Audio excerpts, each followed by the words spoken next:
He's editor-in-chief of Breitbart News and a New York Times best-selling author.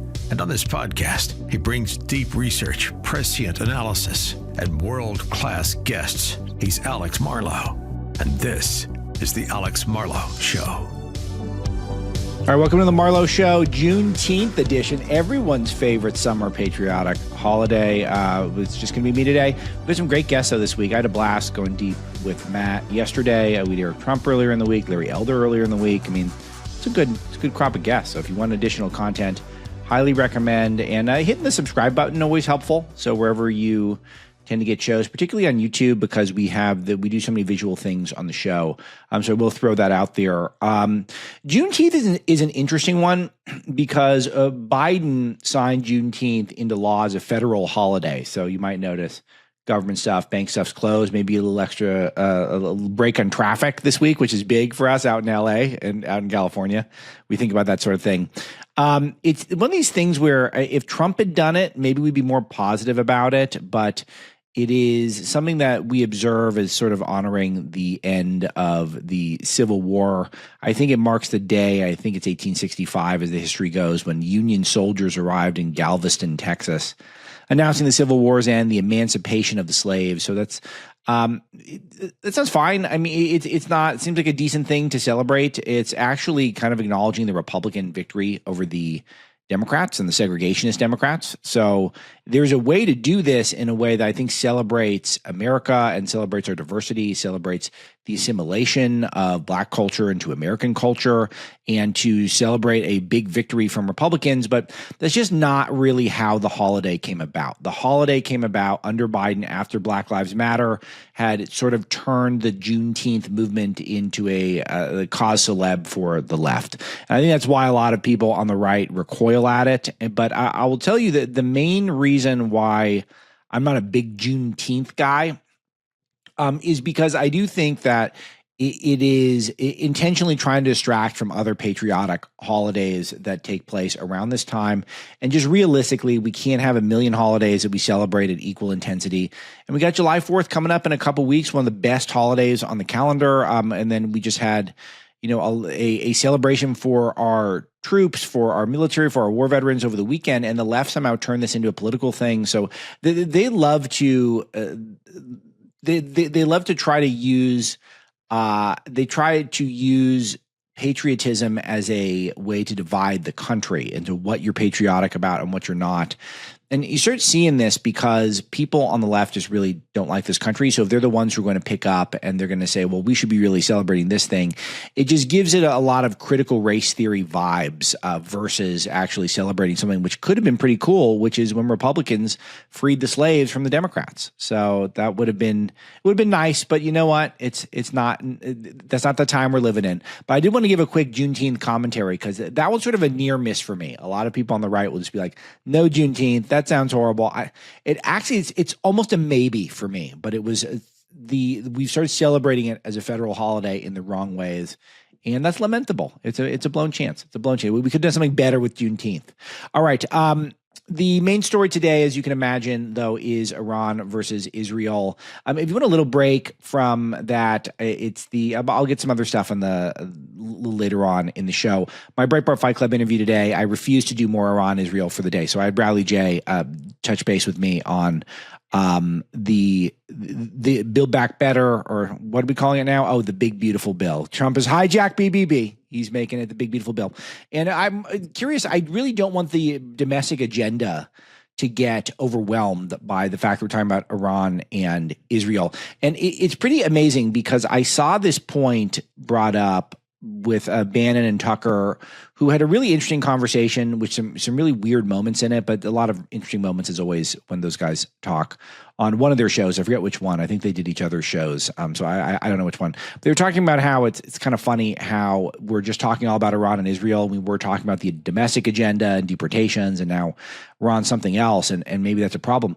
But, the guys like, Tucker are talking the most about Iran. So, Tucker he does a lot of amazing stuff, but it is interesting how we've just totally shifted the conversation from domestic stuff, which is really what the America First movement focuses on, to Iran and Israel. And that's lamentable, but it doesn't mean we don't have to deal with it, because Israel's decided they are long ago that they're going to be trying to take out the Iranian regime. They're doing this, and they're having a lot of success thus far, but can they finish the job without us? And that's kind of where we begin today, because Trump's allegedly, according to the Wall Street Journal, approved an attack plan on Iran, but it's all part of the deal. Who knows who's leaking what? Trump then responded to the paper saying they have no clue. I have no doubt they have no clue. You can bet that Trump is getting all sorts of input from both sides. And the task that he has is he needs to be unpredictable. We played that hilarious clip with Matt yesterday where basically the media is trying to get Trump to promise and announce where the attack would be, if there will be attack, and there's no attack. He wants to no, Trump wants to be unpredictable. Trump doesn't want to take anything off the table. But it's very clear to me that Trump would like to negotiate with Iran, and he does not want to have to drop more bombs. Carolyn Leavitt, who is the White House press secretary, she's the press briefing today where she speaks on behalf of the White House, and she suggested that Iran could potentially have a timetable of a couple weeks. But what we're seeing from the Iranian regime is just intense, crazy rhetoric. Just the Ayatollah Khamenei saying that Iran will never surrender, and is a big warning to the U.S. And this is there. If you look at he's a very prominent tweeter, or someone on his behalf. So the Iranian regime is really big on X, the Everything app. It's just very odd world we're in, but that's a very popular place on X, the Everything app for Iranians. And they are just absolutely as strident as they were weeks ago, when they were in much better position than they are now against Trump and Israel, where Israel's completely demolished much of their air defenses. They're in complete control of Iranian airspace, and they've done tons of damage to their ballistic missiles and missile capacity. And as people have been pointing out, every time Iran fires another missile, often in Israel, which is not having a lot of success, then we just know where more missiles are and where they're coming from. So it's really bad. They're in terrible shape. And I think Trump is kind of shocked by this, and he should be, because Trump, I think, is used to dealing with people who act rationally. And there are people who are motivated by different things than we are, but there is a logic to things Putin does. There's a logic to things Kim Jong-un does. There's a lot of logic to what Xi Jinping does. But Iran not operating entirely logically, and I think that's very strange to Trump, is that they've been decimated, they're unpopular, their defenses are weak, they don't have a real ability to build up quickly, they're going to keep getting pummeled by Israel for the foreseeable future, and yet they're not really giving an inch. The only logic on a rational level, I could see why they wouldn't back down to some degree, would be because they think the point's moot, that Trump is going to attack or he's not, and there's no, and so they may as well talk tough. But it just doesn't seem like they're willing to come to the table. And Trump has been saying this. He's been saying they should have come to the table weeks ago. There could have been more peace, and I totally agree with Trump. So he is apparently has a new offer out as of early this morning, or not early this morning, but right before I started recording. Trump's got a new offer to Iran, and it seems pretty simple. Stop funding the proxies, stop nuclear enrichment. You can have nuclear, just you can't enrich it beyond civilian levels. There are other nations in the Middle East who are not, I would say, great actors, who are developing nuclear energy without having nuclear weapons. But Iran wants a nuclear weapon. They have for a long time. There is, of course, a lot of debate, and I have no inside information on who's correct, but Trump suggests that they could be just a few weeks off from a nuclear bomb. And we don't want that, because that would also create another nuclear arms race in the region. We don't want that. So there's no good that could come from that. But for me, the biggest thing about Iran pursuing a nuclear bomb is it makes a fool out of all of us, because we have drawn that red line. They cannot have it. Trump drew it himself in 2011. I read you guys that tweet yesterday, that Trump tweeting in 2011, Iran cannot have a nuclear bomb. So he can't go back on his words. So if Iran keeps trying to enrich, and it is not just America who's saying this. I brought this up first. I guarantee you heard this first if you listen to the show before anyone else. But the IAEA declaring that Iran breached nuclear obligations for the first time in nearly 20 years. We had this report a week ago today at Breitbart News, and I feel like people are just catching on to this. This is a huge deal. The IAEA saying it. That is not the warmongers in America's deep state. That is a UN-connected group. So that is what we're talking about here, is the international community thinks that this is this is happening.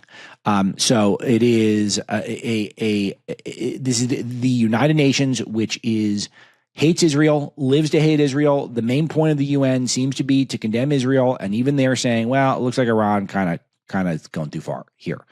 So that makes things that puts us in a position, the America First movement, where it feels like everyone understands providing Israel with defense capabilities. There seems to be total agreement on there. And then the question now becomes, should we do anything proactive? Should we do any bombing?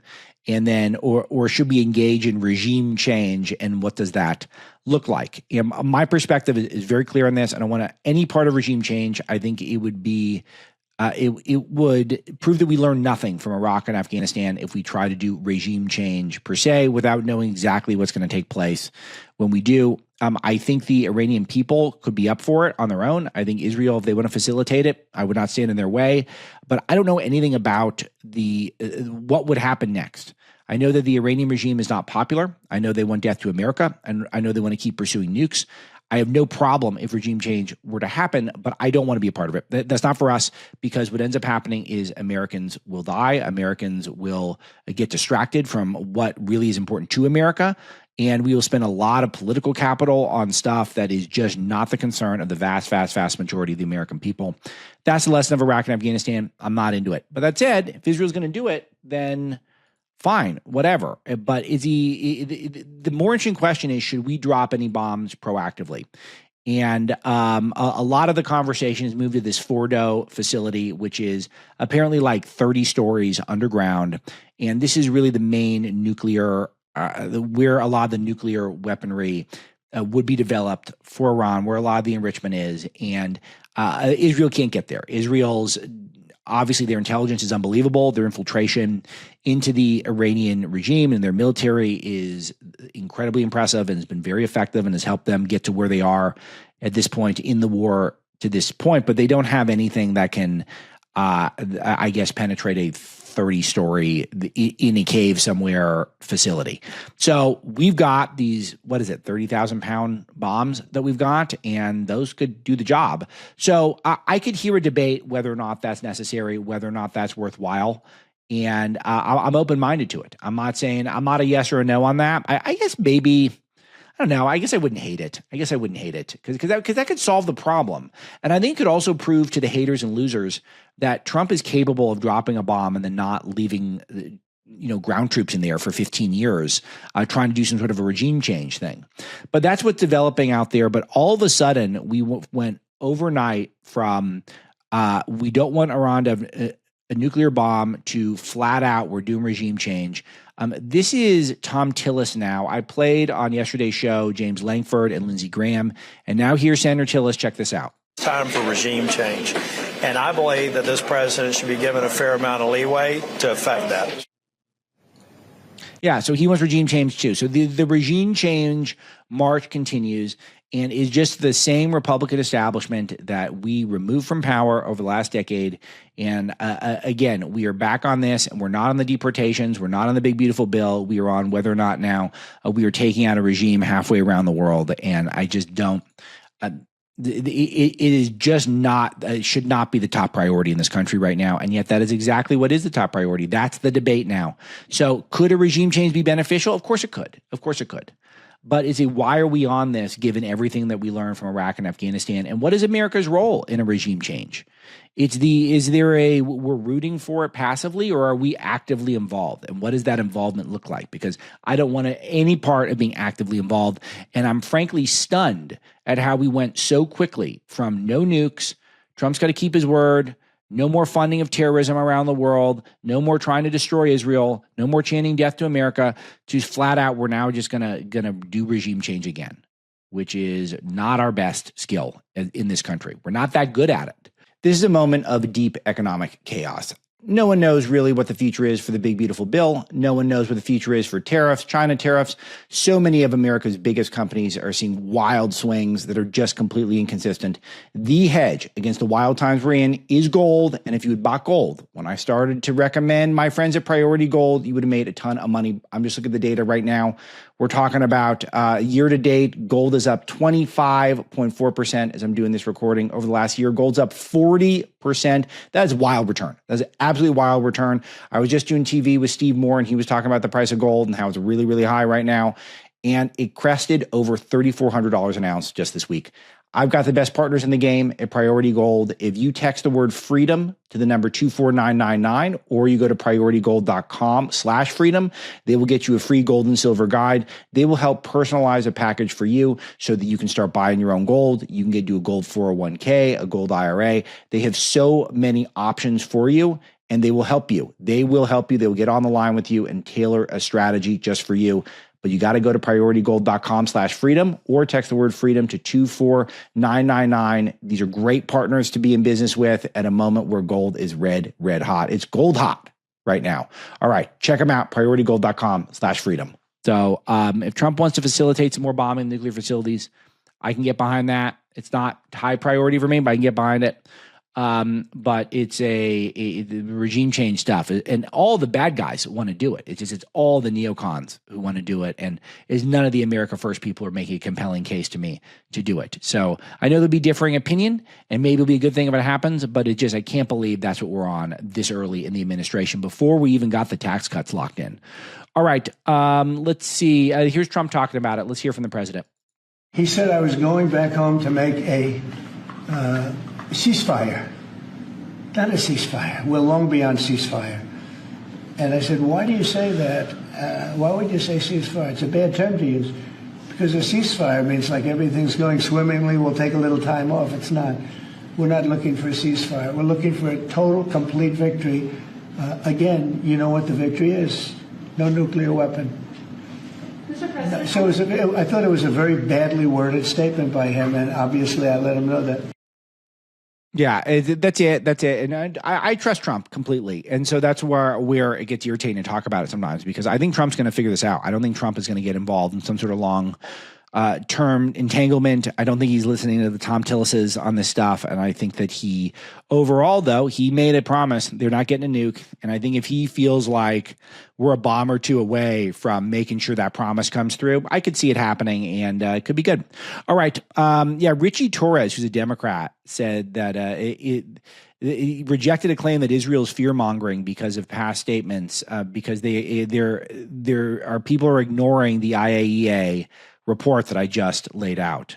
This was on the Guy Benson radio show, but interesting. So, Richie Torres noting that what I've been saying, which is that it's not just America, it's not just Israel. It's it is the UN that is literally saying, yeah, Iran's not. They're not cooperating. Iran also bombed a hospital. It's an interesting one because obviously this gets people ginned up. I was trying to look into whether or not this could have been a mistake. Obviously, it doesn't look like a mistake. Iran and their terror proxies clearly target civilians. And then there were some reports that Israel had bombed a hospital earlier in the week, and that I had not seen until this morning, and people kept sending it to me. And so I want to bring that to the audience's attention. But I was trying to figure out. I really only saw it in the UK Guardian, which is a left-wing propaganda outlet, and I just wonder if Israel had bombed a hospital and killed a bunch of people, why that wasn't everywhere. So you guys can maybe fill me in, aloha@alexmarlowe.com, why that was missed. You would think that would be just nonstop coverage, just wall to wall. If in fact there was a Iranian hospital that was bombed by Israel. So perhaps this Iran is not that precise. So if they hit a hospital, there's a chance they were aiming for some other target and it was missed.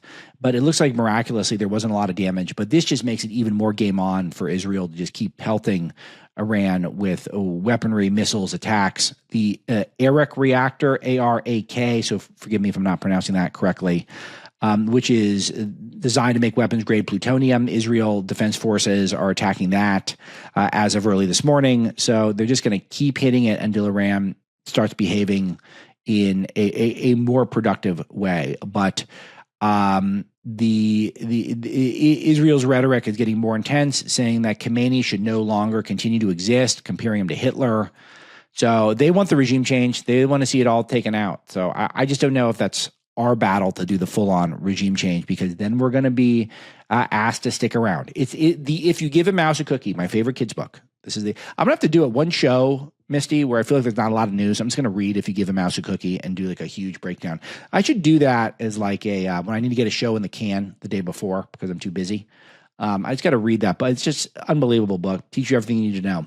This is the whole point. They first ask America for defense, and then they ask America to drop some bombs on some nuclear facilities. Then they ask for us to aid in regime change, and then they're going to ask for us to help rebuild. And no thanks. Too much. All right, let's change gears. Let's talk about some domestic stuff, more things that we could be talking about if it wasn't a Middle East news cycle again.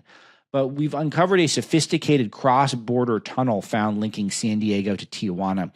The only thing that shocked me about this, and Bob Price has a great report on this at Breitbart, is why it's necessary. Feels like the border was open anyway. Like we just get stuff in there. But Baja California, connecting that to San Diego. And what do you think is going through there, through this tunnel, 1,000 feet into the United States from Mexico underground? What do you think they're doing there? Do you think it's good stuff? Do you think there's a lot of a lot of medical supplies that are going through there? Do you think that's where they're smuggling in all the doctors to and from? So all these people who can do inventions and maybe invent a great new app that revolutionizes things and streamlines the workplace. Like that's how all the people are getting in who are super qualified to be here.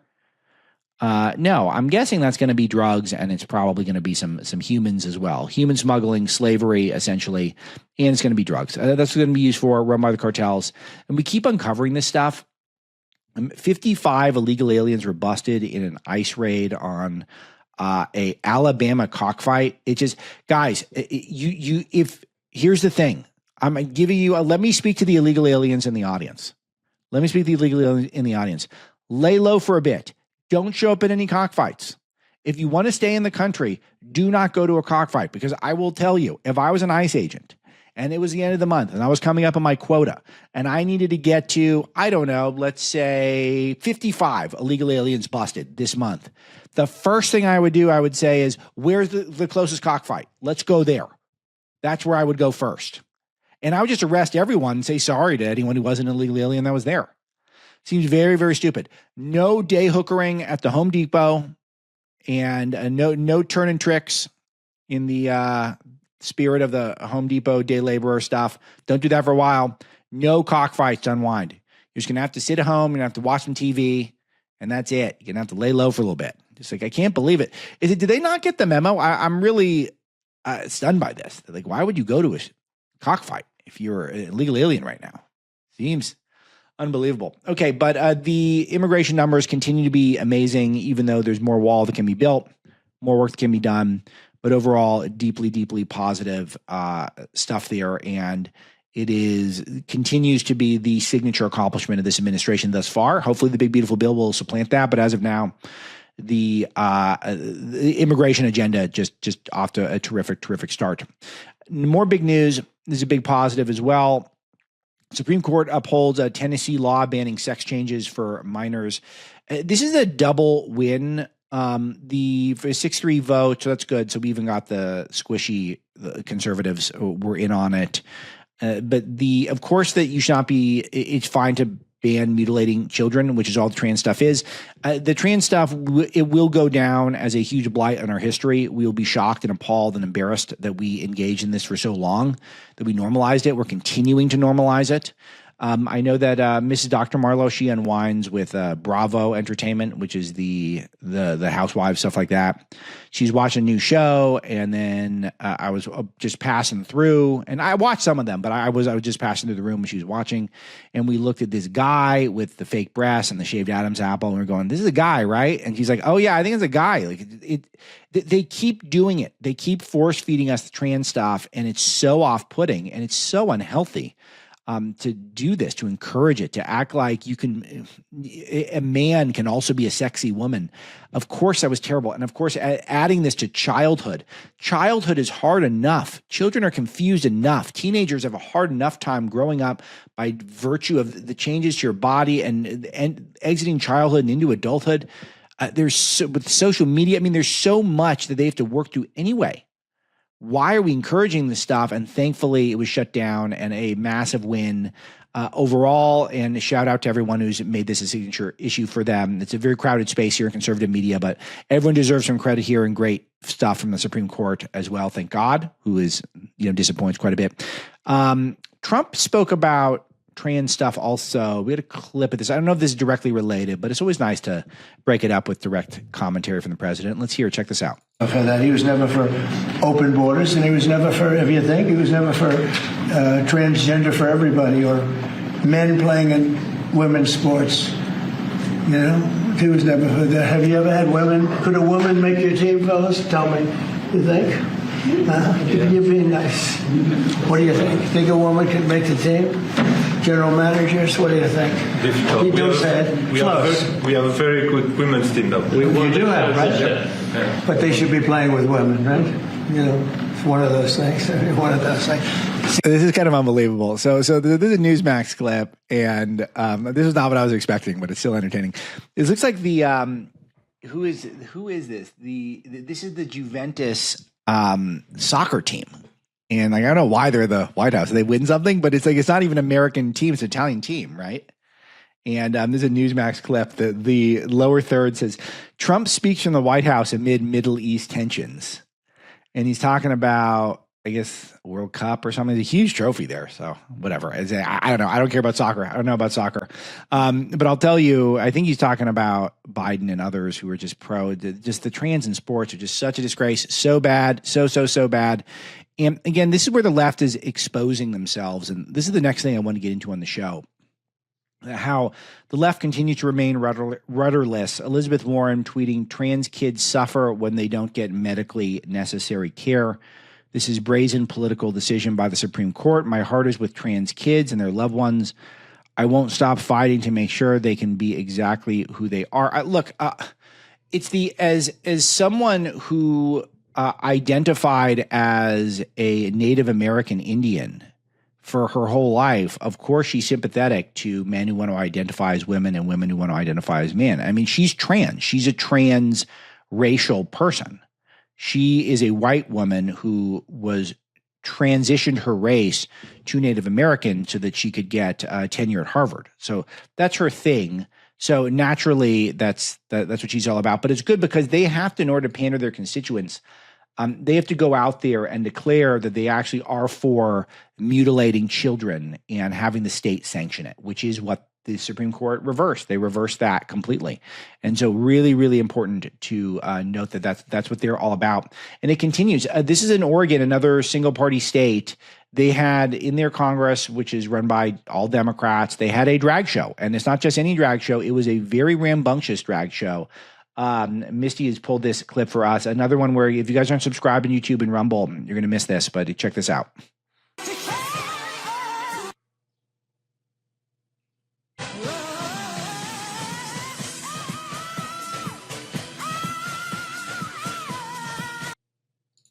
So, okay, just to set the stage, there's a blue-haired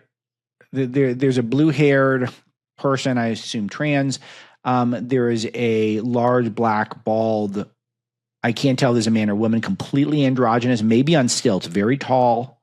And then what's so fun is that everyone else in the frame is dressed like they're going to work. Like it's just all generic-looking white people who are at work and trying to do their job. And then there's a drag show where the blue-haired dancers, and they're one of them is clearly good at dancing, but it's just this couldn't have less of a relevant place in our society. There's nothing less important than whatever is going on here.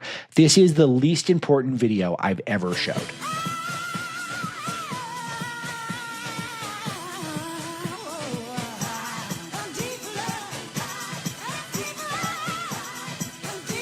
I'm kind of grooving here.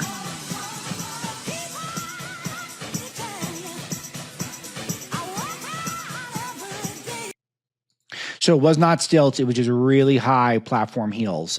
So this individual is large. This is a big, big person. And to go with the blue-haired lady with the purple bell bottoms on, A lot of empty seats. The context of this, is there some sort of context I'm missing for why this is happening, Missy? I mean,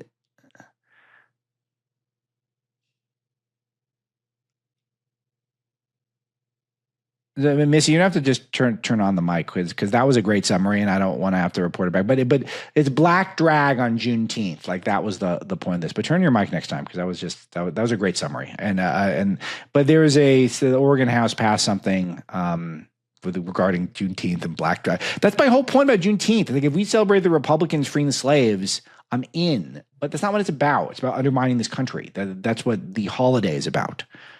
All right, cool. Let's play some more.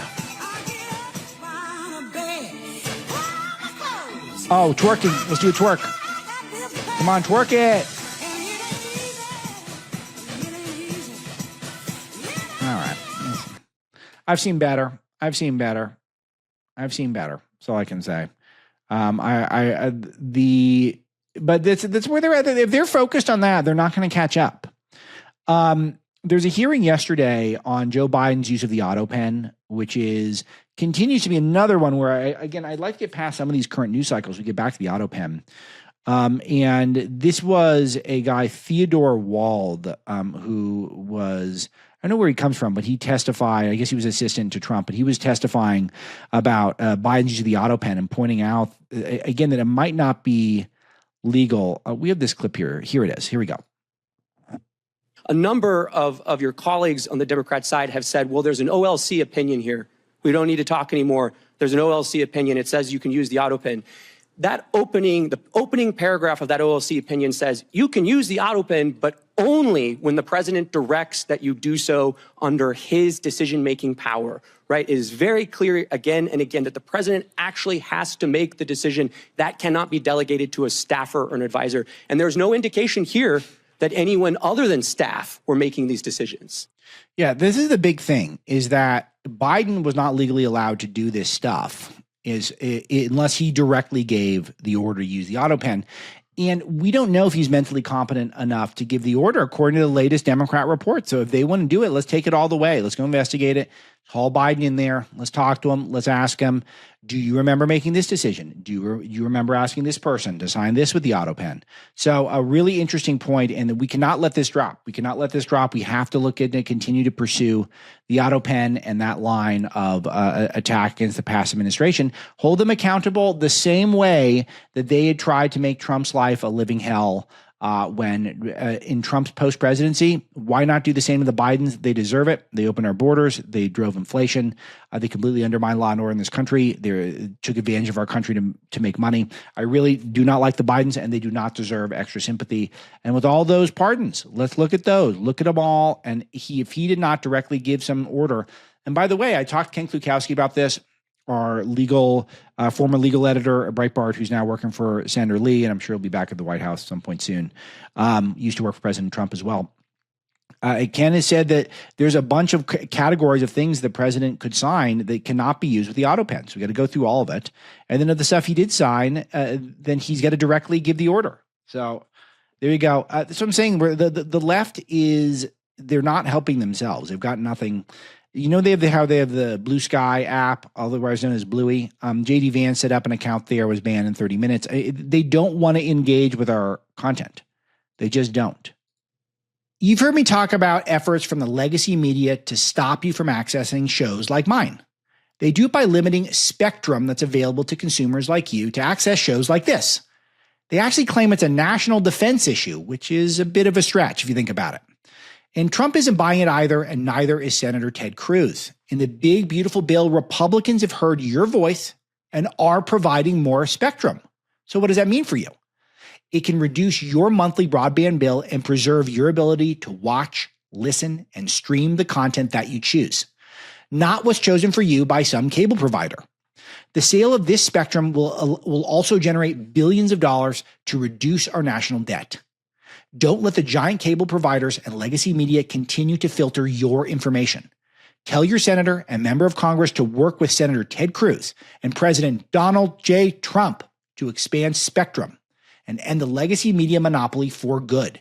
You can learn more at endthecableopoly.org. That's endthecableopoly.org. They are very comfortable to just stay in their bubble. I meant to pull this clip. We don't need it. You guys have probably seen it at this point. But, Alex Padilla, who is allegedly a senator from California, again, this was news to everyone in his life, including his family, that he's a senator. A guy who only got this seat because Kamala Harris got the vice presidency and Gavin Newsom got to pick his. Oh, well, we have it. All right, let's play him crying. Why not? It's fun. Why not? But play it for me, Misty. Oh, okay. Misty's going to tell me when she has it, and we're just going to keep rolling here. But here's the point. This guy's an empty suit, Democrat apparatchik. No one knows who he is. No one knows what he did. I can guarantee you that if I went down to downtown LA and I said, who is this guy? No one would know who he was, that he was a senator from California, was the most populous state, should be a state where we have the best, most capable, most dynamic senators, representatives, leaders.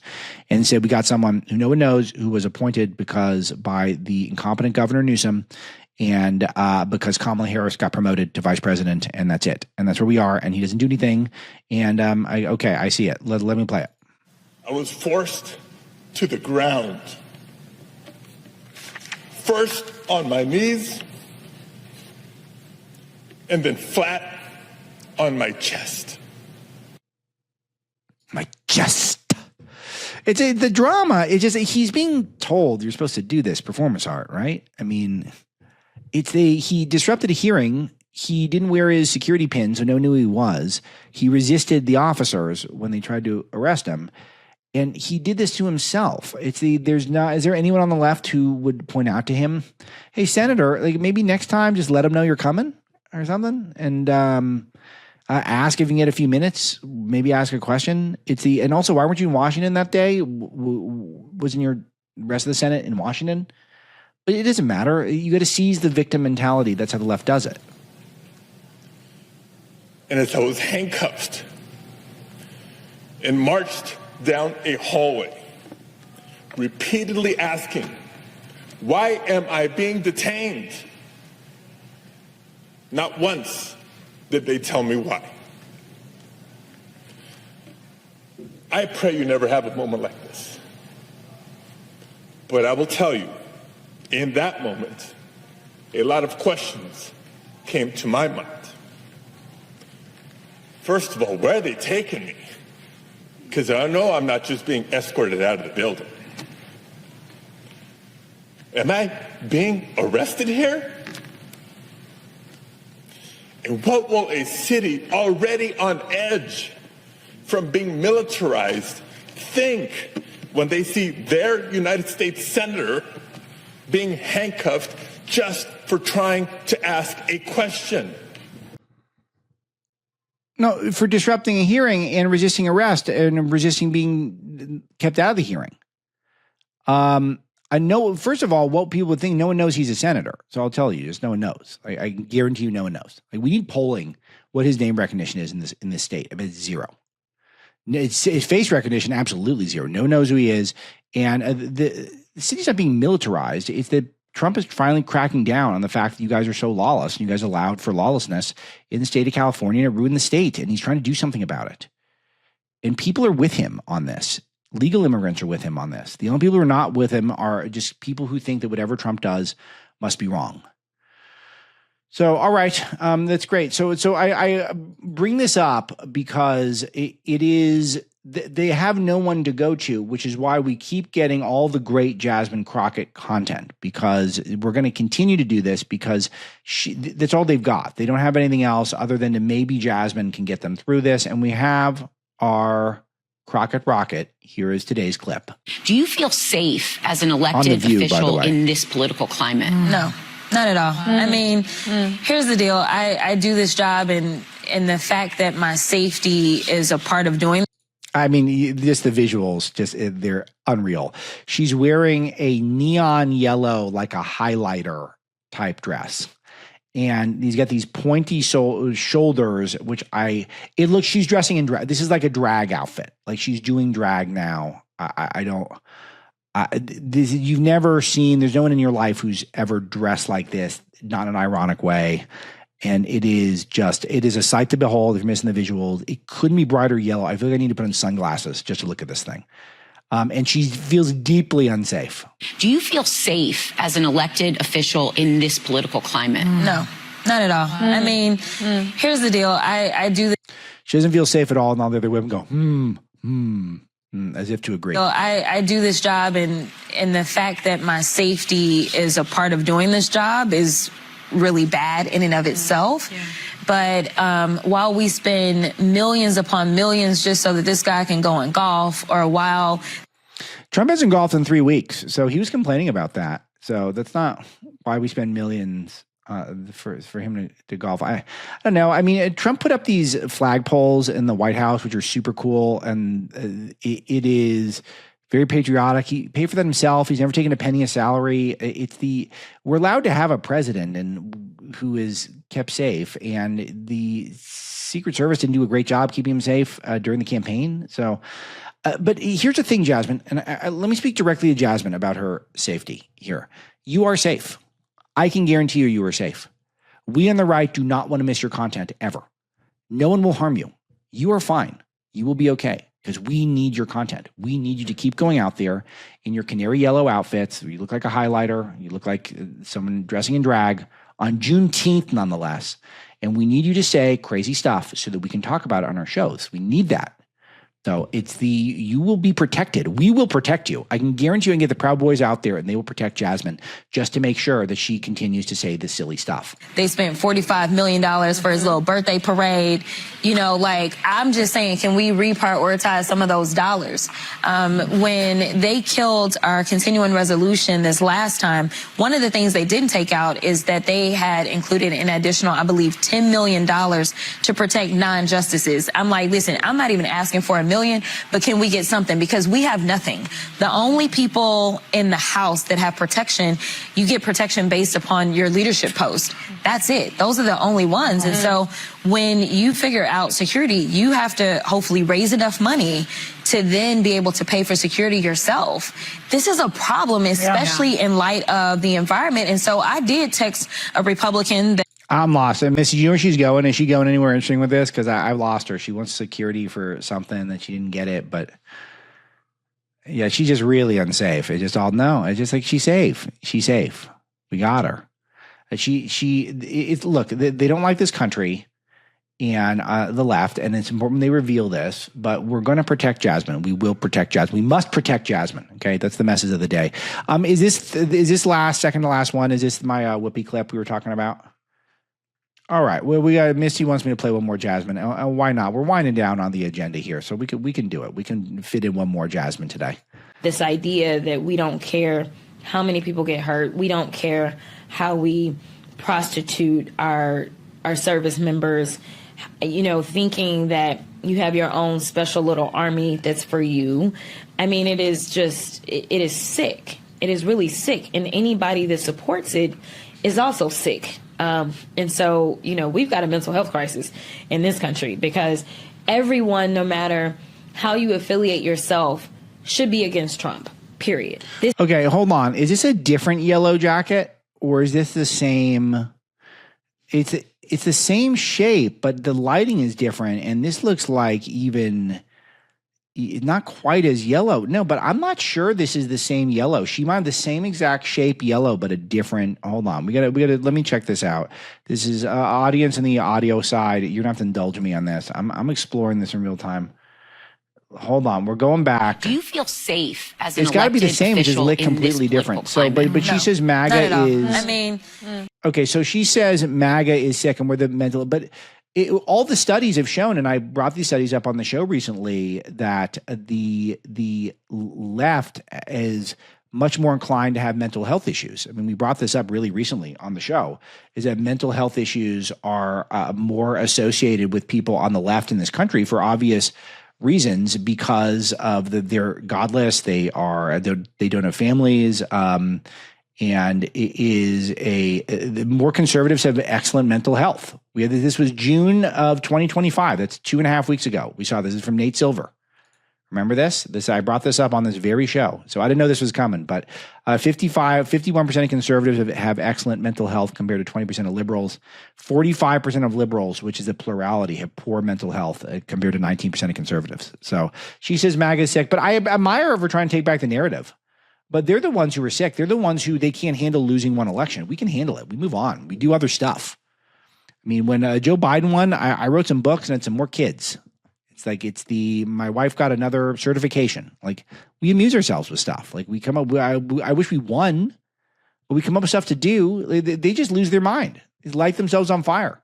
Appoint David Hogg to the DNC and then kick him off.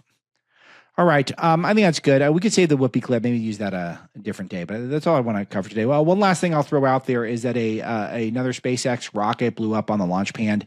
I'm just telling you guys, put a marker down. We're not going to Mars. I've been saying it. We are not going to Mars. And if you think you're going to Mars, you are buying a bunch of hype. So we're not going. So focus on yourself. Focus on human beings, Americans, the world. Try to make us a more spiritually I would say fulfilled people, leading meaningful lives here on planet Earth, a beautiful, incredible planet, rich with lots of wonderful resources, tasty food, great people. Focus on that, and we'll get to Mars maybe in another 100 million years or something. All right, that's today's show. Thanks to Misty. Thanks to all of you in the Marlo audience for subscribing and telling 10,000 friends and family members about the show. Talk to you tomorrow.